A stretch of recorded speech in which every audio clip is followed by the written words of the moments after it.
श्री कृष्णा, राधे राधे। आज हम जानेंगे कि हमारे बाल गोपाल जी का नाम लड्डू गोपाल क्यों रखा गया। और ये कहानी है उनके परम भक्त कुंभन दास की। आइए कथा शुरू करते हैं। ब्रज की भूमि में बहुत समय पहले अपने श्री गोपाल जी के परम भक्त थे, जिनका नाम कुंभन दास था। उनका एक पुत्र था रघुनंदन। कुंभन दास जी के पास बांसुरी बजाते हुए श्री कृष्ण जी का एक विग्रह था।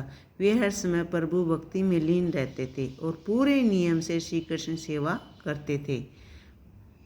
वे उन्हें छोड़कर कहीं नहीं जाते थे, जिससे कि उनकी सेवा में कोई विघ्न ना हो।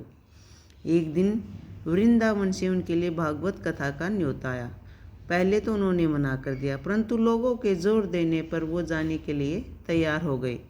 भगवान की सेवा की तैयारी करके वे कथा करके रोज़ वापस लौट आया करेंगे और भगवान का सेवा नियम भी नहीं टूटेगा।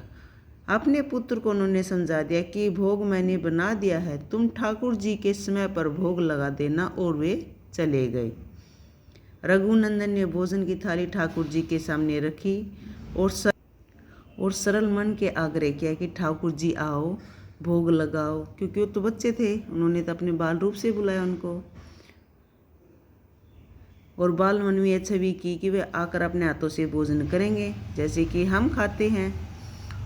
उसने बार बार आग्रह किया, लेकिन भोजन तो वैसे कि वैसे था। वह उदास हो गया। रोते हुए पुकारा कि ठाकुर जी आओ, भोग लगाओ। ठाकुर जी ने बालक का रूप धारण किया और भोजन करने बैठ गए। रघुनंदन भी खुश हुआ कि ठाकुर जी ने भोग लगाया। रात को कुंभन दास जी घर लौटे। पूछा कि भोग लगाया था बेटा? तो रघुनंदन ने कहा कि हाँ, उन्होंने प्रसाद मांगा। तो पुत्र ने कहा कि ठाकुर जी तो सारा भोजन खा गए। उन्होंने सोचा कि बच्चा भूखा था तो उसने खा लिया, ये रोज़ का नियमित होगा। कुंभन दास आते, भोग मांगते तो बच्चा कहता है कि ठाकुर जी ने सारा भोग खा लिया। कुंभन दास जी को लगा कि बच्चा तो अब झूठ बोल रहा है। ऐसा थोड़ी होता है कि ठाकुर जी आते हैं और सारा खाना खा जाते हैं। उन्होंने उस दिन लड्डू बनाकर थाली सजाकर छुप कर देखने लगा कि बच्चा करता क्या है।